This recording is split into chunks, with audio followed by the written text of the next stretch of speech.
स्वागत है डेटाफिका में, जहां डेटा बनाता है एजुकेशन को स्मार्ट और प्रभावशाली। आज की दुनिया में डेटा हर जगह है और डेटाफिका आपकी लर्निंग जर्नी को सरल और प्रभावी बनाता है। हमारा मोटिव है टर्निंग कॉम्प्लेक्सिटी इनटू क्लैरिटी। चाहे आप एक स्टूडेंट हो, टीचर हो या एक अकादमिक लीडर, डेटाफिका आपको सशक्त बनाता है डेटा ड्रिवन डिसीजन लेने के लिए। डेटाफिका के साथ जुड़ें और एजुकेशन के फ्यूचर को डेटा के साथ ट्रांसफॉर्म करें। आज हम डिसीजन ट्री के बारे में जानेंगे। डिसीजन ट्री एक महत्वपूर्ण मशीन लर्निंग एल्गोरिदम है जो क्लासिफिकेशन और रिग्रेशन दोनों टास्क्स के लिए उपयोग किया जाता है। यह डेटा को रिकर्सिवली स्प्लिट करके डिसीजन रूल सीखता है और इसे ट्री के रूप में रिप्रेजेंट करता है। एक उदाहरण के माध्यम से समझते हैं कि डिसीजन ट्री कैसे काम करता है। छात्र प्रदर्शन को प्रेडिक्ट करने के लिए कल्पना कीजिए एक क्लासरूम जहां एक निर्णय वृक्ष बना हुआ है। इस वृक्ष की शाखाएं हैं अटेंडेंस, असाइनमेंट स्कोर्स और पार्टिसिपेशन। हर शाखा पर हम निर्णय लेते हैं कि छात्र का प्रदर्शन कैसा है।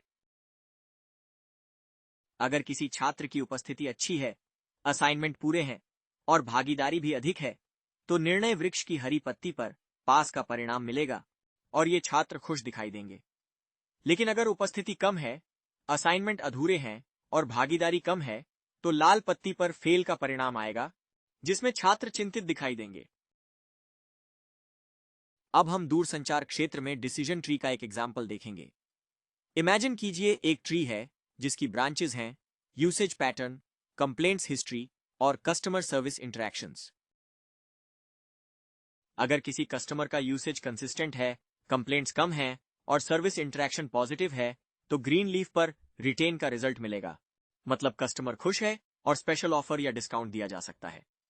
लेकिन अगर यूसेज इरेगुलर है, कंप्लेंट्स ज्यादा हैं और सर्विस खराब है, तो रेड लीफ पर चर्न दिखेगा, मतलब कस्टमर दूसरे प्रोवाइडर पर स्विच कर सकता है। अब हम बैंकिंग फ्रॉड डिटेक्शन के लिए डिसीजन ट्री का एग्जाम्पल देखेंगे। इमेजिन कीजिए एक ट्री है जिसकी ब्रांचेस हैं ट्रांजैक्शन अमाउंट, लोकेशन और टाइम ऑफ ट्रांजैक्शन। अगर ट्रांजैक्शन अनयूजुअल अमाउंट पर हो, अनएक्सपेक्टेड लोकेशन से हो और ऑड टाइमिंग पर हो, तो रेड लीफ पर फ्रॉड का रिजल्ट आएगा, जिसमें सस्पिशियस ट्रांजैक्शन अलर्ट का आइकॉन दिखेगा। लेकिन अगर ट्रांजैक्शन नॉर्मल पैरामीटर्स के अंदर हो, तो ग्रीन लीफ पर लेजिटिमेट का रिजल्ट आएगा, जिसमें सिक्योर चेकमार्क का आइकॉन होगा। अब हम ट्रांसपोर्टेशन और लॉजिस्टिक्स इंडस्ट्री में डिलीवरी रूट ऑप्टिमाइजेशन के लिए डिसीजन ट्री का एग्जाम्पल देखेंगे। इमेजिन कीजिए एक ट्री है जिसकी ब्रांचेस हैं ट्रैफिक कंडीशंस, डिस्टेंस और वेदर। अगर ट्रैफिक कम है, डिस्टेंस शॉर्ट है और वेदर अनुकूल है, तो ट्री के ग्रीन लीफ पर ऑप्टिमल रूट का रिजल्ट मिलेगा, मतलब डिलीवरी जल्दी और एफिशिएंटली हो सकती है। लेकिन अगर ट्रैफिक ज्यादा है, डिस्टेंस लॉन्ग है और वेदर खराब है, तो रेड लीफ पर सब ऑप्टिमल रूट का रिजल्ट आएगा, जो डिले या हायर कॉस्ट का संकेत देगा। डिसीजन ट्रीज एक सुपरवाइज्ड मशीन लर्निंग एल्गोरिदम है जो क्लासिफिकेशन और रिग्रेशन टास्क्स के लिए उपयोग होता है। यह डेटा फीचर्स से डिसीजन रूल्स सीखकर काम करता है। यह नॉन पैरामेट्रिक है, यानी डेटा डिस्ट्रीब्यूशन पर कोई असम्पशंस नहीं करता। ट्री का स्ट्रक्चर इंट्यूटिव और आसानी से समझने योग्य होता है। यह न्यूमेरिकल और कैटेगोरिकल डेटा दोनों को हैंडल कर सकता है। मिसिंग वैल्यूज को भी इफेक्टिवली मैनेज करता है, लेकिन प्रूनिंग न होने पर ओवरफिटिंग का खतरा होता है। डिसीजन ट्री की संरचना। रूट नोड पूरे डेटा सेट को रिप्रेजेंट करता है और यहीं से स्प्लिटिंग शुरू होती है। स्प्लिटिंग में डेटा को सबसेट्स में डिवाइड किया जाता है, गिनी, इंडेक्स या एंट्रोपी जैसे क्राइटेरिया का उपयोग करके। Internal nodes feature based decisions को रिप्रेजेंट करते हैं। लीफ नोड्स फाइनल डिसीजंस या प्रिडिक्शंस को रिप्रेजेंट करते हैं। रिकर्सिव प्रोसेस तब तक चलता है जब तक स्टॉपिंग क्राइटेरिया पूरे नहीं हो जाते। डिसीजन ट्रीज कैसे काम करते हैं? Recursive splitting. डेटा को सबसेट्स में डिवाइड किया जाता है, हर स्टेप पर सबसे सिग्निफिकेंट फीचर के आधार पर। Evaluation of splits. स्प्लिट्स को जिनी इंडेक्स या एंट्रोपी जैसे क्राइटेरिया से इवैल्यूएट किया जाता है। Final decision. लीफ नोड पर क्लासिफिकेशन के लिए मेजॉरिटी क्लास और रिग्रेशन के लिए एवरेज वैल्यू प्रिडिक्ट की जाती है। डिसीजन ट्री का स्टेप बाय स्टेप कार्यप्रणाली। सबसे पहले डेटा सेट को समझें। फीचर्स और टारगेट वेरिएबल का एनालिसिस करें। रूट नोड से शुरू करें। रूट नोड पूरे डेटा सेट को रिप्रेजेंट करता है और स्प्लिटिंग क्राइटेरिया के आधार पर बेस्ट फीचर का चयन करें। स्प्लिटिंग क्राइटेरिया की गणना करें। जिनी इम्प्यूरिटी या इंफॉर्मेशन गेन का उपयोग करके बेस्ट स्प्लिट तय करें। डेटा सेट को विभाजित करें। बेस्ट फीचर और थ्रेशोल्ड के आधार पर सबसेट्स बनाएं और चाइल्ड नोड्स तैयार करें। रिकर्सिव स्प्लिटिंग जारी रखें। स्टॉपिंग कंडीशन तक हर चाइल्ड नोड को स्प्लिट करें। लीफ नोड्स को लेबल्स दें। क्लासिफिकेशन में सबसे कॉमन क्लास और रिग्रेशन में टारगेट वैल्यूज का मीन असाइन करें। अंत में प्रिडिक्शन करें। रूट नोड से ट्री को ट्रैवर्स करें और स्प्लिटिंग कंडीशंस को फॉलो करते हुए लीफ नोड तक पहुंचें। अब हम कार्ट यानी क्लासिफिकेशन एंड रिग्रेशन ट्री के बारे में जानेंगे। कार्ट एक डिसीजन ट्री एल्गोरिदम है जिसे ब्राइमन इट एल ने 1988 में इंट्रोड्यूस किया। यह क्लासिफिकेशन और रिग्रेशन टास्क्स दोनों के लिए वाइडली यूज होता है।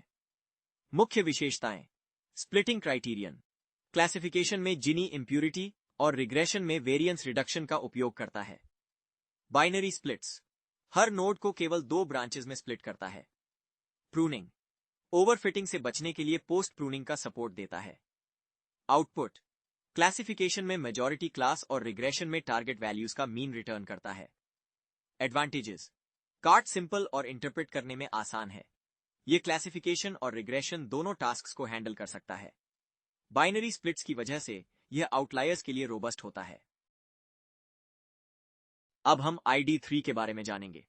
ID3 यानी इटरेटिव डिकोटोमाइजर 3 एक डिसीजन ट्री एल्गोरिदम है जिसे रॉस क्विनलन ने 1986 में डेवलप किया। यह खास तौर पर क्लासिफिकेशन टास्क्स के लिए डिजाइन किया गया था।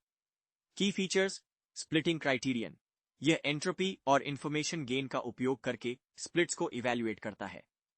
मल्टीवे स्प्लिट्स एक फीचर के यूनिक वैल्यूज के आधार पर मल्टीपल ब्रांचेस बनाता है।